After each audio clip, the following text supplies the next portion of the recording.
Oh, hi guys. Hey. Sorry if last time you were watching the sound was a bit weird.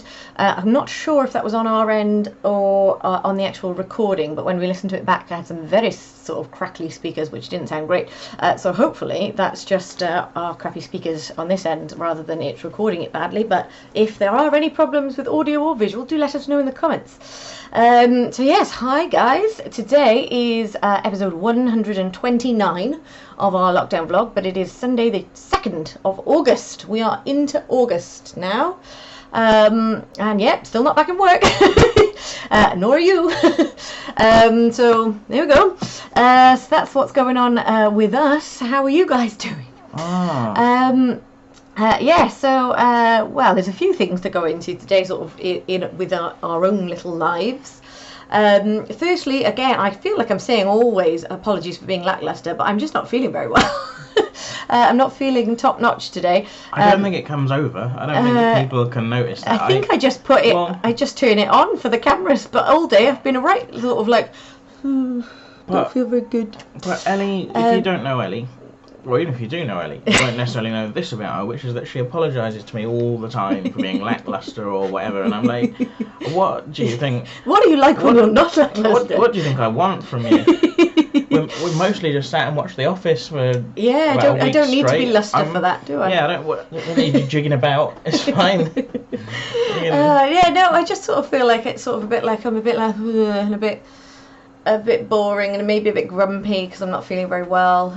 But yeah, so I tried all the good things today. I had like long baths, I had a nice lie-in, I took over-the-counter medicines, although they do fuck all, and again, not doing anything, so I've turned to the wine to fake some energy for you. I would say that even when you're feeling a bit lackluster, you're still excellent company. Excellent currency. Excellent currency.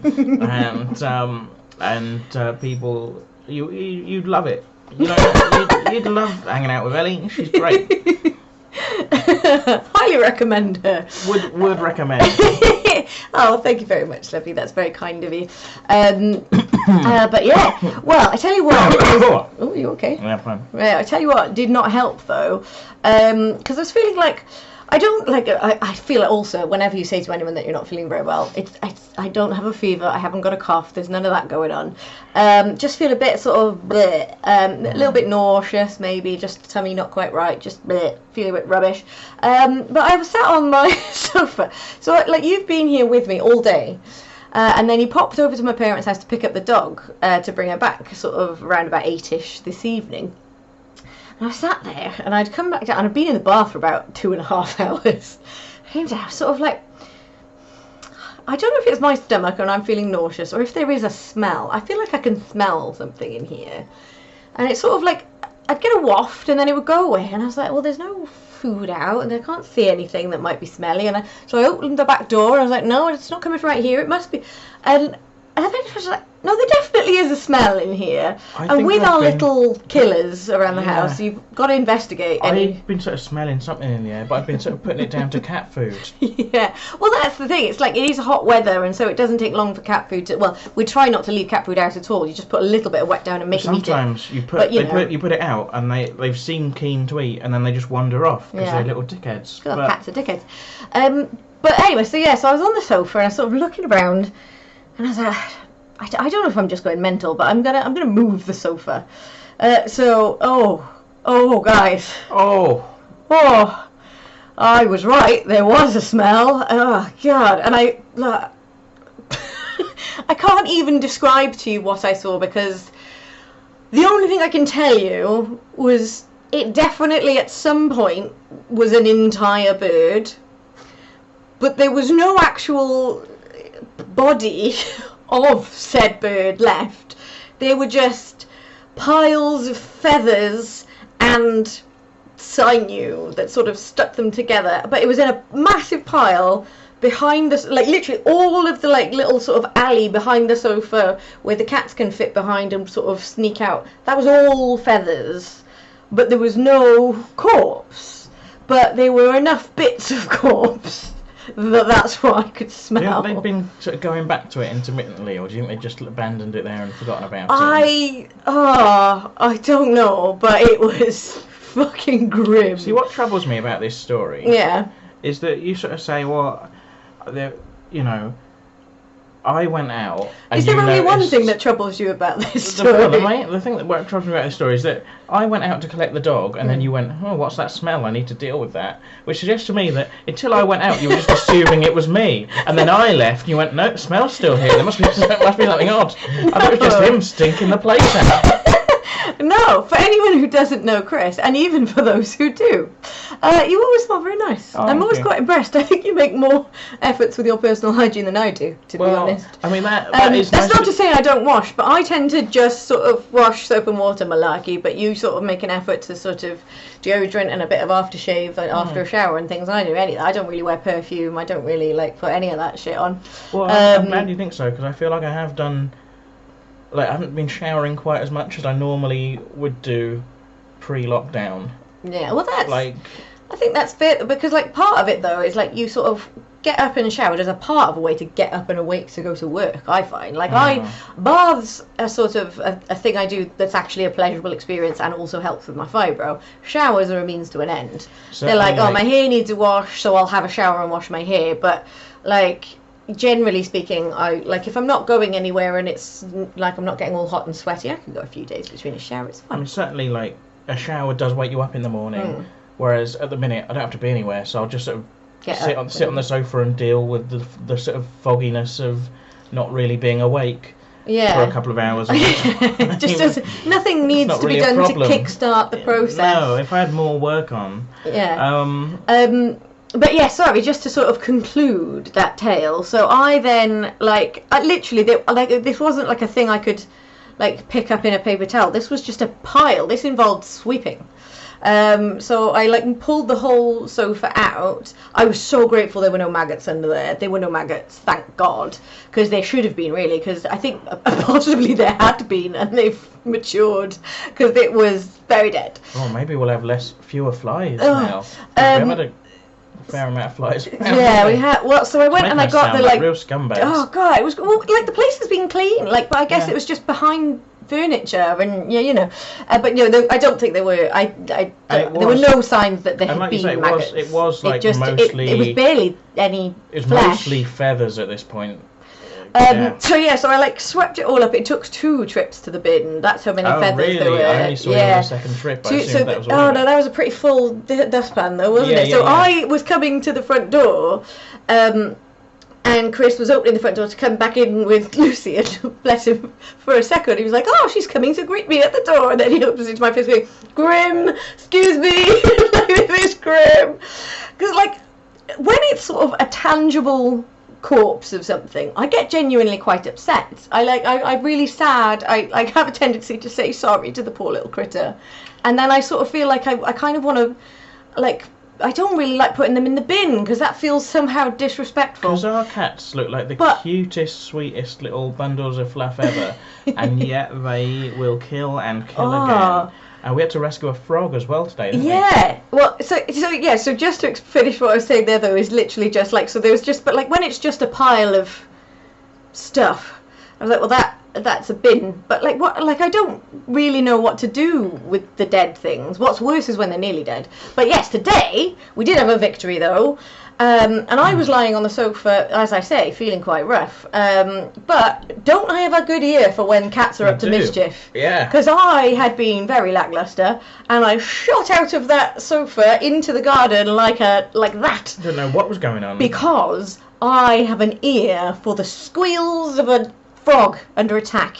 Frogs scream. Did you know this? I didn't know this until I had cats, but it's not quite a scream. It's a sort of screechy squeak. It's horrible. It's a really, once you've heard it, you'll know it's really recognisable. But there's a sort of like noise. It's just oh God. So I was out into and then there's Poppet, just got something, and then I was like, Poppet, and then thankfully she sort of ran away from whatever it was because I'd sort of come bursting out, and then enough, and I was like, oh, it's a frog, and fortunately the frog seemed entirely unharmed. So I was like, but they're really hard to pick up because they really do not want to be picked up. So I'm like, ugh. And so I Chris, get a receptacle.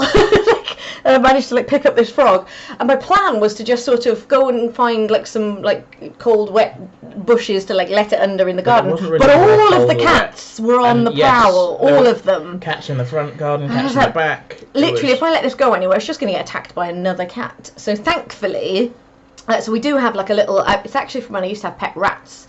But there's a little cat, pet carrier it's too small for like cats or dogs. It's like a sort of yay big.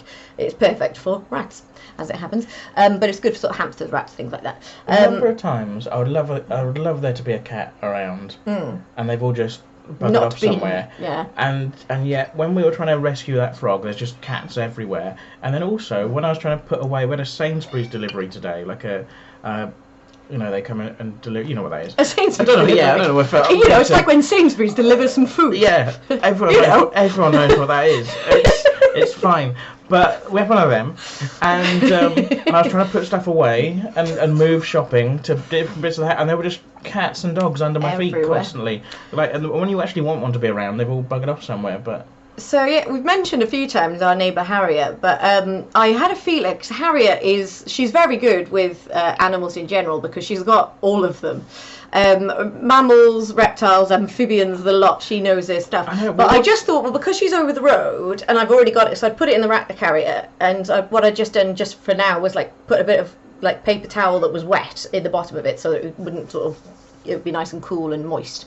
And I was like, so maybe I'll be able to let it out in her garden. Little did I know, she'd already set up like a frog rehabilitation pond with like a little sort of in the undergrowth where it's got like a ladder where it can get out, but cats can't get to it. And I was like, this is brilliant. So she was prepared. So she saved the day. But what's Harriet's mum called? Jean. Jean was not prepared. Nor happy. No, reluctant to accept our frog into the predetermined frog habitat that they already have in their garden. I think a lot of that they already own geckos and spiders, I'd have thought, and praying mantises. Yeah. I'd have thought a frog would be fine, but she doesn't like frogs, does she? No, well, I don't think she's massively keen on all of the other things. I think dogs and cats are fine, but they're sort of I think Harriet just gets her way. Right. Let's pause this because we're going to do a pause because there's a dog asking to go out and a cat asking to go out. So pausing. Unpause. So we were just talking about sort of taking this little froggy over to our neighbours, so they had basically, it's sort of not exactly a pond, but like a big plant pot that's full of rainwater, but has also got like a kind of a makeshift ladder so that they can climb out. So it's a good little rehabilitation spot for frogs. So that's where I'm going with every time I find a frog. But I don't usually have frogs in the summer with the cats. It's usually in the autumn or in the spring when they're like looking for somewhere to lay frog spawn. So it's actually quite unusual to get one in the middle of summer. But it was it was very cute. He was cute, but I was sorry to see him go. But we swapped him for a bag of apples, didn't we? So we did. All right out of it. Jean gave us some apples, even though she wasn't happy with the not entirely impressed with us bringing critters over to her house. But I would have thought a frog is cuter than a slow worm, and I've brought slow worms over there before now. Cuter than a spider, really, or a praying mantis. Yeah, to be fair, I don't release them into Harriet's house. No, but Harriet already has those in her house, so... Yeah. I like all of I actually haven't seen her insects, but I've met some of her snakes and they're the praying mantis I've seen a video of, and that looked really cool. Pretty cool. The geckos. They're not cutchy cool though. Like praying mantises are really weird, but they are super cool and weird. The gecko is adorable. The gecko is so cute, but I didn't realise he quite likes to jump. So you sort of like open up the thing, and he's like, whoop, and you're like, oh crikey! Like so, I was sort of expecting him to be a bit more sedate and bumble around, like you sort of see like chameleons doing, but I thought he was going to be a bit more chill, but no, he's lively. But this frog was quite lively, which was actually one of the reasons why I knew it was like I couldn't see any injuries on him, which is good. But also he wasn't too keen on being put in a box at all. There's another cat now. It's whenever we don't want there to be one. There we are. Yeah. Hello, little man. Ignore us the rest of the time, and then we start filming. So it's been quite a wildlife-focused day. A wildlife and ex-wildlife-focused day here. And now I'm really sort of paranoid about any smells in my house. Because I like, that's grim. That's really grim. Like, ugh. But what can you do? Well, I don't know. What can you do? I shouldn't even be here. Why shouldn't you be here? Because I should be in Scotland. Well, you're lying a bit there, though, aren't you? Because Well, we let's had not- decided we weren't going to go to Scotland. Well, we decided that I before. wasn't going to do a full run with a full Edinburgh show. Ah, but that's true. it's possible that we would have gone up to We sort of were visit actually or do planning on something. going, but we were right. So to explain what we're talking about, obviously it's August now, which usually marks the start of the Edinburgh Fringe Festival, which for the last 6 years Chris has gone up for the entirety of the Fringe, and either done sort of shows with other people, or for the last 3 years solo shows, Yeah. and actually usually been sort of guesting on other people's doing some other bits as well. Thankfully, sort of in about maybe January, we were having a chat, and nothing to do with COVID. We were just sort of chatting about our plans for the year, and kind of decided that maybe this year it wasn't going to be a year for a full-on month in Edinburgh, that take a year off and sort of develop a different show idea that you were working on. So I'm quite glad about that, because quite a lot of people will have booked things and paid deposits and done sort of plan for months away, well, a month away, and all of that's fallen through because obviously it's been cancelled. It ain't on. If you've not been to the Edinburgh Comedy Festival, you have no idea the number of shows there are out there, and the number of insanity. It's not just comedy, but obviously that's the kind of perspective I come from. Yeah, and the number of comedy shows there are. There's loads more. It's an theatre, arts festival, there's loads so more, there's theatre, dance, all magic, sorts. Loads of different stuff. It does seem to be like, and again, it could be a skewed view of it, but actually, like, because I went to like uni and studied drama, and a few people I know went up and put on shows up there, but even when they were sort of talking about it, there sort of seems to be leaning towards being predominantly like say like 40 to 50% comedy, and the rest everything else. But seems to be the vibe the anyway. Sheer number of shows that are up there every year in terms of like every pub you go to will have like there are professional about 16 hours a day of shows. Professional sort of clubs and theatre spaces. The university's sort of lecture halls and lecture theatres and things are turned over into sort of comedy rooms instead, and there are, like you said, empty pubs, buildings that bars, aren't even in use anymore get turned into venues for the month of the August. Well, the venue I was in last year is a venue that had essentially been in disuse for the rest of the year for a long time. But just and then every summer, August, here it comes. It would become a sort of pop-up tiki bar downstairs, and then a bunch of venues for Edinburgh shows, and it's not just in the evening. That's running like all day from about midday through till sort of midnight or beyond. Yeah. Well, basically, you can just Live wander comedy. around, and if at any point you want to see a show, you literally could just whichever street you're in, probably you can. But there's certain areas where it's just shows all the time. Just the number of shows that just don't exist. Yeah. We're going to be there. That we're going to be a thing that people are going to see. That there's going to be feeling that in Edinburgh's local economy. It's something gonna be, chronic this year. Well, also, because all the tourism as well, people going up to watch the Fringe, all the people buying food all and the people enjoying who the own takeaways houses and stuff. who normally rent them Like, out in August and those kinds of things. And the city has a lot of restaurants and bars and things, but a lot of that economy is built around the idea that it becomes a massive tourist hotspot every summer. So I don't know. And already there was an issue with rents having been increased this year. I imagine next year there's going to be fewer venues.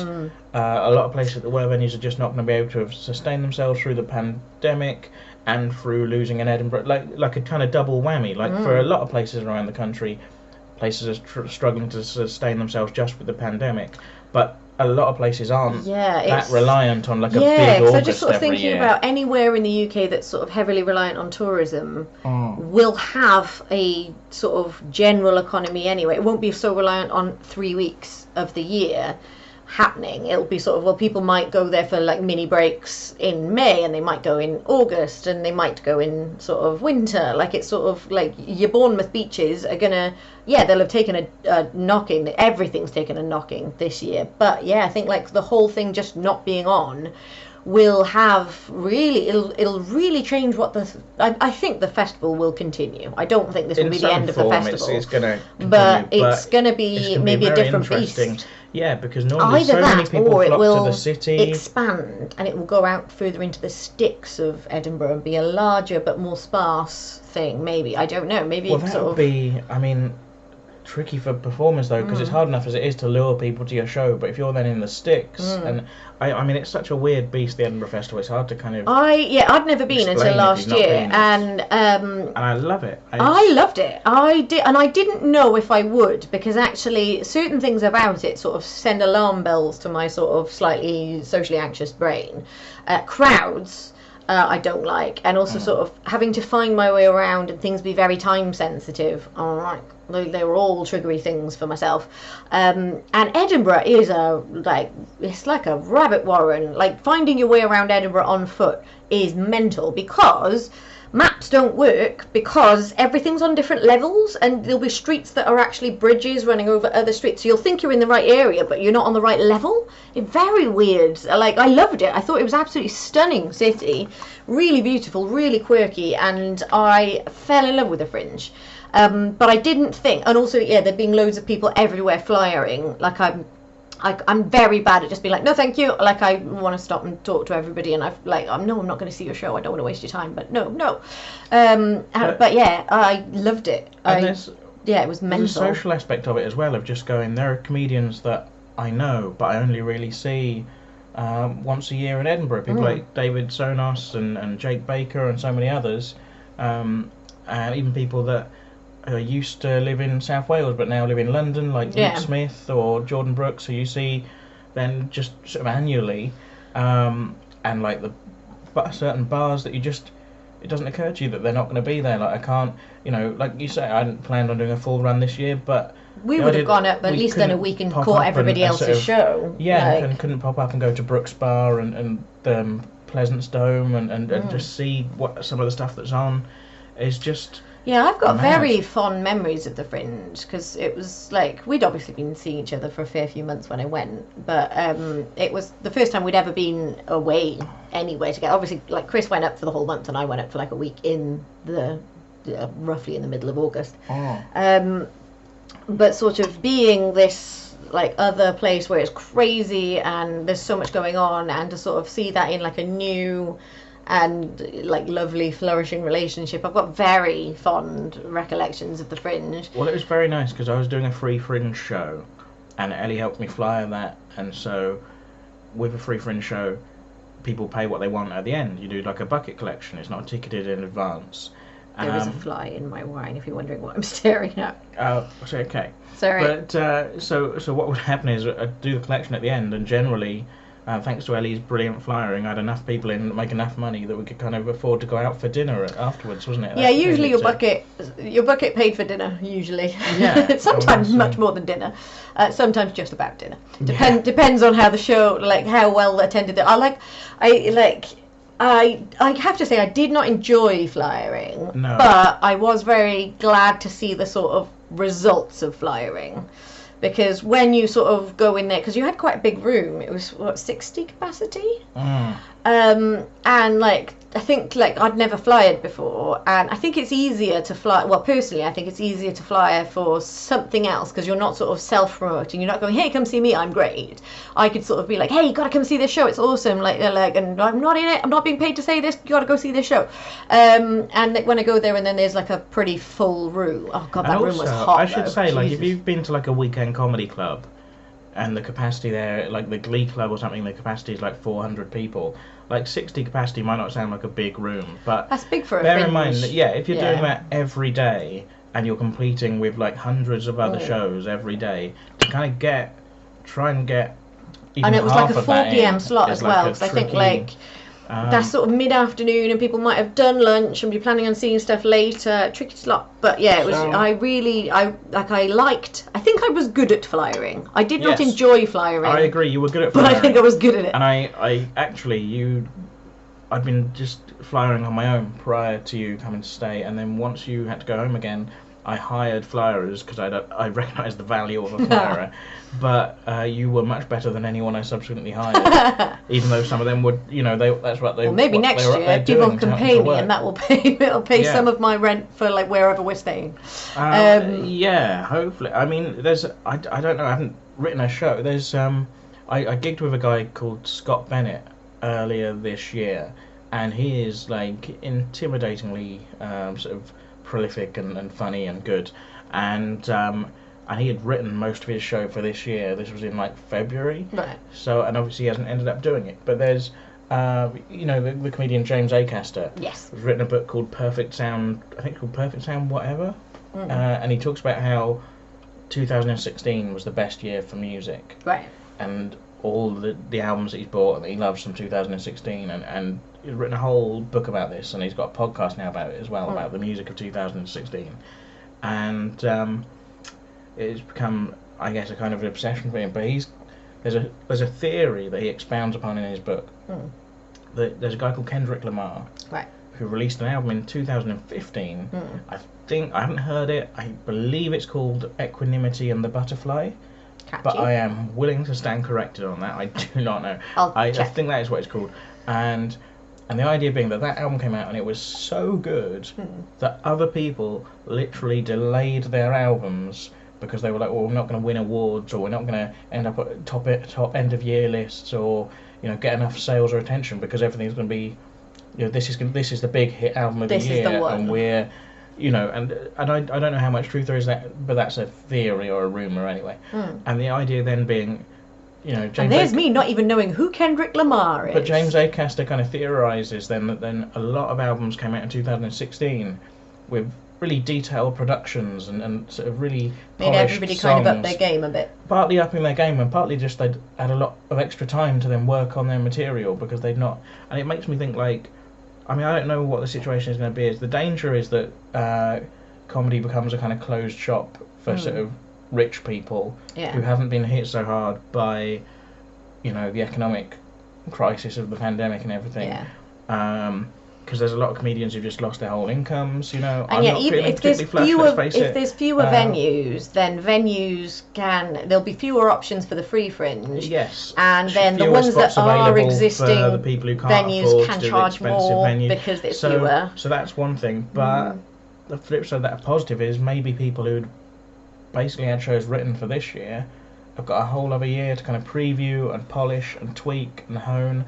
And maybe there's going to be some really excellent shows next year. Yeah, I reckon so. Because of that, I should have written a show, really, shouldn't I? Because then I'd have a year to hone it again. I haven't done it. You've still got a year between now and next year's Fringe, though. I mean, that is true. But like, I haven't got 2 years. Like, I haven't written a show for now that I then would have a year then just to hone. But well, you sort of had started working on a show, though, but it wasn't an Edinburgh Fringe show. No, But we'll keep that under wraps anyway. But yeah, so it will be interesting to see how. Well, this is going to change everything for a long time, I think. But so next year's Fringe will be a very different beast. I think it'll still be brilliant, and I will definitely make a point of being there if we're allowed to travel at that point. If we're allowed to, and if we have any if money, Edinburgh still stands. That's the other thing, because we've got a wedding to pay for at some point, and we've got. Just get married in Gretna Green on the way up to Edinburgh. Yeah. Just come home married and just be like, yeah, we've done it, guys. We'll just get a free Fringe venue, and then one of the shows we'll get a priest in and marry us. Yeah, all right, fine. It's probably about all we're going to be able to afford. Chris Chopping gets married. I'll get married every single day of the Fringe, and then people who want to come along, they can put some money in the bucket at the end. Yeah, I don't know how entertaining that will be, but we'll have a very well attended wedding. There's something in it, you know. Well, I'm gonna get married 30 times this year at the Fringe, and you won't know if you were the one that was legally binding or not. We'll keep that a secret. We'll do it like as a potluck thing. It'll just. I'll be there on day 15. Like, I could be married already. I might not be married yet. You don't know. You know. Maybe I won't know. It's a good gimmick. Yeah. I'll have to actually do it every day, and will I get emotional every day? Or by the last one, I'll be like, all right, I know this now. Done this, mate. I fucking do, mate. Turning up on day 18 in your jeggings. Yeah, I was getting sick of that dress, frankly. Yeah, to be honest, I think your wedding days sounds like a lovely day, but it sounds like quite stressful. I spent all of July slimming down to get into this dress, and now God. I've been eating it. I would be not fitting into my wedding dress by the end of the Fringe, or I would have abandoned it. Place that we went, where's that sort of Asian restaurant that you... What was it called? It was lovely. Tiny place. Do you mean that one? Oh, the Indian place that we went to. Is that what you're talking about? Oh, yes, I am. That was beautiful. What was that the Chinese was really place? Nice. No, it's a chain, but there's one in Cardiff as well, and in Newport. Wagamama? Wagamama, yeah, that's it. Yeah, I was just thinking that because we went to Wagamama once when we were there. I was just imagining we were eating in Wagamama every day. Oh. That my suit and your wedding dress would... Happy wife, happy life, though. Like, true. I would be a very fat, happy bride, but I would not fit my dress. Nice. Although, that's the show next year, guys. I ain't gonna fit into a very slim dress as it's looking anyway. Or maybe it'd be that could be like a buzz show on the Fringe if you don't announce it, but every day the show becomes a wedding. Yeah. And people go, fuck, I didn't know. And then they and go, it's spoilers, don't tell anyone, guys. Have you been to this show? It's gonna be a wedding, and like, yeah. Yeah, it would be like, because I wonder what the legality of that would be, because like you have to like sign all the paperwork and shit, everything, but like you have the ceremony and well you have a chat with I used to help with sort of in a wedding venue, and there were lots of things about weddings that I didn't know until sort of working behind the scenes, but the registrars would turn up on the day and then they have to sort of in private without anybody else present, like do a quick sort of interview with both bride and groom separately, and nobody else is allowed to be in the room. Ideally, I think it's so that nobody's pressuring you into doing this. You know what you're getting into. You know that this is legally binding, and they can sort of do that on the one day that it was actually official. But like I was thinking, like the interesting thing would be like if the shtick is that we don't know which day's the wedding. Like we'd have to do that every day. The registrar fees would be phenomenal. The audience wouldn't know. We could know, I think. I know, but it'd be funny if I didn't know. It would be funny. I think the emotional strain, like the Fringe is already quite emotionally straining. If every day I'm like, is this my wedding day? I don't know. That's quite... It'd be great. Like, it's quite stressful. You know, and just anyone that we would have invited to a wedding, it's just like... Invite the Fringe. You'll have to come to one of them. Yeah. Don't worry about a present. Just be generous in the bucket at the end. Yeah, it's bucket speech. Right, come on, wedding presents, guys. This is So bear in mind, guys, you've just been to a wedding, and how much do you normally give as a wedding present? Yeah, you didn't. I don't know any of you. You know, some days I wouldn't know anyone, would they? They'd just be randoms we'd fly it in. So it's like you're essentially wedding crashers. The option for the flyers would be great, though. Like that'd be wonderful. You are cordially invited. You're cordially invited. And I guess I wouldn't have a chance to change before, so I'd be flyering in my bloody wedding dress, probably. What I could, like, the whole, like, you can't see me in my wedding dress before the wedding would be out the window unless you're buying me 30 different wedding dresses, and I don't think we've got the budget. Although I could get the same dress in increasingly large sizes throughout throughout the Fringe. Oh, dear. Just at the end of the Fringe, guys, you should have seen us at the start. This suit really used to fit me like a glove. I looked glorious, and now. Yeah, I don't know. Like I don't know how fun that would end up being by the end of it, but it would be a good gimmick. We've not really talked about any news. No, stuff, we haven't, and we've already like passed the half-hour mark. There's a couple of things. Well, I'm curious because you wanted to mention. Well, actually, before we get onto that, I want to mention that Chris has done another What Culture article, which you complained you've been sort of not being as prolific with them as you had been previously. But another one's out there, so I will put that in the blurb. Do please give it a watch, give it a read. It's on What Culture, so it's sort of you get paid per view, so read through the whole thing. The more people click and read through, the more money I make. But it is a good article. I enjoyed listening to you sort of research it. Surprised me how much I enjoyed that actually, because of course I've read it. Okay. Yeah. So it's the 10 best classic rock hits of Elton John. It's a weird one. Which is an odd title. It is an odd title because I did want a similar one about the Beatles, and normally with What Culture, how it works is I go, here's a thing I'd like to write about, and they go, okay, crack on, and I do that, and I make it all up myself. But these were ones where people had gone, these are some articles we'd like written, and I said, I can do that, and they said, okay, crack on. So it was 10 classic rock Beatles songs, or the 10 best classic rock Beatles songs, 10 best classic rock Elton John songs, and it's really what do they mean? Because classic rock is a very broad term. Because classic rock, you could just go kind of say like anything by Elton John is in the classic rock sort of genre. Yeah, like you could just say are you the saying Beatles and Elton John are like artists within the pantheon of classic rock. So basically any song by them. Are you saying which are the 10 best Elton John songs? Are you saying which ones are the rockingest? Which ones are the most classic? So I've tried. So with the what are you doing? With the Beatles, I got very confused. I tried on both of them really to be like or it's not just the 10 best songs, it's the best classic rock songs.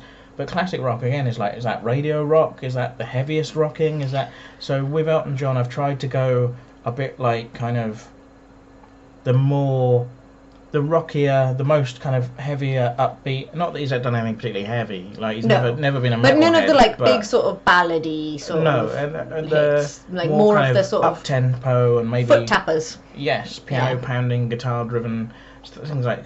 Well, I don't want to give any spoilers away, but like I mean, Rocket Man, for example, you can argue is classic 70s radio rock, but it's not included because it is not rocking enough under the parameters I kind of set myself. But and also I was tempted to include Tiny Dancer because it's just like in Almost. Have you seen Almost Famous? Yeah. And it's such an iconic moment in Almost Famous. It just feels like intrinsically tied to the idea of 70s rock, and it's like it's about like being on the road and missing someone when you're on tour. Yeah, so that's fair. It sort of feels very classic rock by idea, but not so much by sound. No, and it's more of a ballad, and there are enough sort of rocking songs that I thought, no, I won't include it in the end, and I went in a different way. But it's up there, and Elton John, not my favourite artist, but he's got a lot to offer. Yeah, I was sort of quite, because I'm not a big Elton John fan, but he's one of those, like, he's so like well known and just sort of so part of the background culture that you will know Elton John songs whether you like Elton John or not. But actually, when you were sort of down here listening to like various things, and I think probably giving them a few listens to sort of decide whether they were making the list or not, and that kind of thing, and then when you were writing about them, listening to it a few times to sort of write about what you're going to say about that song specifically, I was upstairs in the bath, as I usually am. I'm either in the bath or bed. That's they're my two places that I tend to be. But I was upstairs and I was listening to them, and I was just like, this is actually a really good song. I like this song. And then a few minutes later it would be a different, or actually maybe like 20 minutes later after you move on to another song, and I've noticed that it's something different. And I'm like, maybe like because you don't sort of critically listen to them very often because they are kind of like on the radio or in sort of background roles. I've never really sort of given them a proper listen, and actually was quite sort of like, oh, I think maybe I've kind of been a bit too dismissive of Elton John. There's a huge back catalogue, and some of it is not my thing. But actually, there are some really good tracks in there. Actually, kind of an incredibly diverse catalogue that he's got over the years, because he's done kind of disco things, and pop things, and rock things, and country flavoured stuff, and all sorts of things over the past however many decades. Like, it's almost a staggering range, really, that Elton John has produced and put out, and not all of it is to my taste either, but there is a lot of it that I really get a lot out of. Yeah, no, I quite enjoyed, and actually I because I read through it, but I read through it while I think you were watching something, so I was on my phone doing something else, but I read through it, so I didn't actually, some of the tracks I didn't know, but that's not saying that they're obscure, I just didn't know them. I don't know who Kendrick Lamar is, so I haven't actually listened to them, but I'm going to, because they put in each of them, which is quite good, like a YouTube video link, so you can listen to them, or most of them, where they were available. I put those in, actually. You submit those to them. Yeah, I had to, the first couple I wrote for them, they would do the work for you. They did the work for me, and then after I thought, this is brilliant.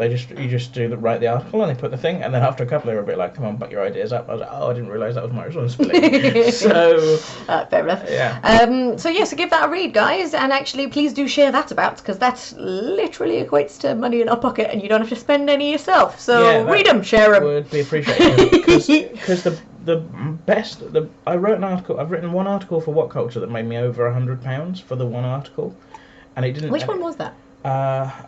It was something to do with wrestling, something about remember. Who would be the best Universal Champion or something, and I did one about George Harrison. I think they did very well, or Paul McCartney. Anyway, so I've done various ones about the Beatles and things that have done well. You might not know this, because I don't actually know if we've talked about it, but Chris is a huge Beatles fan. You will have probably cottoned onto the sheer number of Paul McCartney t-shirts this man owns. I'm a big fan of solo Paul McCartney, of Wings, of the Beatles. Do you prefer Wings to the Beatles? No, I don't, but But don't make me choose. Well, I think I listen to the Beatles are so pervasive in society that sometimes, like, if I'm choosing to listen to something, I'm more likely to put on Wings or solo Paul McCartney, because just... Yeah, I don't think know. you ever play, like, big Beatles hits around the house, because maybe it's because they're so often played that you don't sort of have that, like, oh, I, like... I really fancy listening to that kind of vibe, where so it tends to be things. It's quite good for me because I don't know, and I'm like, oh, this is good, and quite often this is good. Who's this? Because it's like the fucking Beatles. I'm like, sorry, I didn't know. It's good though. It'd be awful if I said this is shit. Who's this? But yeah, again, very prolific. But so yeah, I think maybe it makes sense that you sort of lean towards the slightly more obscure like stuff. But but the thing is, sometimes you write these articles and they're just things that you know a lot about anyway, and you're sort of passionate about, and the writing comes quite easily, and you write them quite quickly, and you get them out there, and you make over £100, and you go, brilliant, this is wonderful, I'll keep doing these. And then the last one that I did, which was also actually was about the Beatles, but I was a bit more tortuous just because it was this kind of idea of like 10 classic rock songs, and I was a bit kind of You really are struggling like to kind of define tormented it yourself over exactly what counts, and therefore what order are you doing them in, and all of that jazz. and then I wrote it, and I put a lot of work in, a lot of effort, a lot of research on some of the more obscure tracks, and then I made a grand total of 77p. So do read this Elton John one, guys. I would appreciate it. I would love to be someone. I just like if you're a famous person, like if George Clooney. Yeah. And I'm not saying he would. But if George Clooney wrote an article for What Culture and just shared it on his Twitter, it'd have millions of people, and some people would go, oh, I'm into that thing, I'll read that article. And some people would go, it's George Clooney, I'll read that article. George Clooney, I can't believe he's doing an article. What does he think about the Beatles? Yeah, I'll look into that. And he would just make money hand over fist. But because I do not have George Clooney's following, even though I know much more about the Beatles than he does, probably, I bet I know more about the Beatles than George Clooney. I bet you do. And yet, will I make the equivalent money as if George Clooney wrote an article about the Beatles on a pay-per-view basis? No. It's very unfair. So read my article about Elton John, guys, and screw you, George Clooney, who has done nothing wrong and didn't I've dragged him into this. It's not his fault. I bet he might be a big old Beatles fan. Actually. Let's have a Beatles off with Clooney. I should say, an admirer of his work. Okay. I really like George Clooney. I think he's a good actor. He's charismatic. Seems like a good egg. Married to a human rights lawyer, so he's probably got a good head on his shoulders. Even better. Amal Clooney. Oh, she's brilliant. So yeah, I think it might be a good egg. Don't know. All right. Well, we had all sorts of politics and stuff to talk about. Well, we could push that. Do you know what? Yeah, I think maybe we'll just have this be just a chatty nonsense one. And then we'll do one tomorrow. And we'll try and do one tomorrow, all being well, as long as I haven't keeled over or found any more dead things in the house. But yeah, so we'll try our very best to come back and do another one tomorrow, which we'll try still not to be too heavy, but there will be one or two slightly hefty things to cover. There are some politics to get onto, Yeah, a couple of bits of politics, but fuck them. Yes, and some people I know like that side of this. So if you were tuning in for the politics, I can only apologise. It was mostly cat killing, not cat killing, killer cats, and Elton John. Very low on the cat killing this vlog, to be fair. And we talked about something in Edinburgh. Those are the 3 topics today. But tomorrow politics. And other stuff. Yeah. There's no suggesting there's any sense of planning with this. The trouble is with this vlog is it's tonally all over the place, isn't it? Yeah. You can't. We need a director and maybe like a producer. Yeah. Or somebody come and sort us out. Look, guys, you got to do like 10 minutes of lighter stuff, and then you got to do a political bit, and then a light thing to end on, like a show format, like they would have if this was in any way professional, and then people would, Then people would Oh, yeah. Oh, they'd Oh, they'd right. Right. Well, help us get to the next stage where we can hire a director and a producer. How about that, guys? So in order to do that, we need to hit our 100 subscribers. We are closer than we were. We are now on about 46. I think it might be 48 last time I checked. Hey, that's closer than we were like a week ago. Yes. So nearly halfway to our target. But if you were watching this, do us a favour. If you've watched this far, you must, I don't know, like us or hate yourselves, one or the other. So give us the little subscribe button if you haven't already. You can always mute the notifications, and then we will be able to do some good stuff. One episode did really well, didn't it? It got exponentially more views than we normally get. Literally, like almost all of ours are in the double figures. And the proposal one, quite understandably, is in like 500 and something views.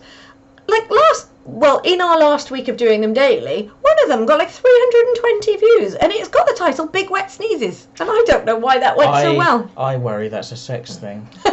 I worry that is a kink for some people, just like, because anything you can think of is essentially a kink for somebody, right? I'll start putting like sneeze-related things into the tags, see what happens. I think we should call this one Big Wet Sneezes 2. Big Wet Sneezes Part 2. Just see if it takes off. Or see if the same pervy men are like, no, play with the algorithms. I've been fooled before. I don't know, yeah, click. What other big wet things could there be? Big wet bodily functions. Oh. Right, on that lovely note, guys, get us up with your suggestions. I only apologise for her, I don't know what's going to her. I'm not sorry, I'll do it again. Like wet bodily function. Not regularly. Right. On that lovely note, like and subscribe, guys. Share us around. There's no shame in it. None. Stop being ashamed. Stop it. Be proud of your big wet bodily functions, yes. people. Proud. Like and subscribe.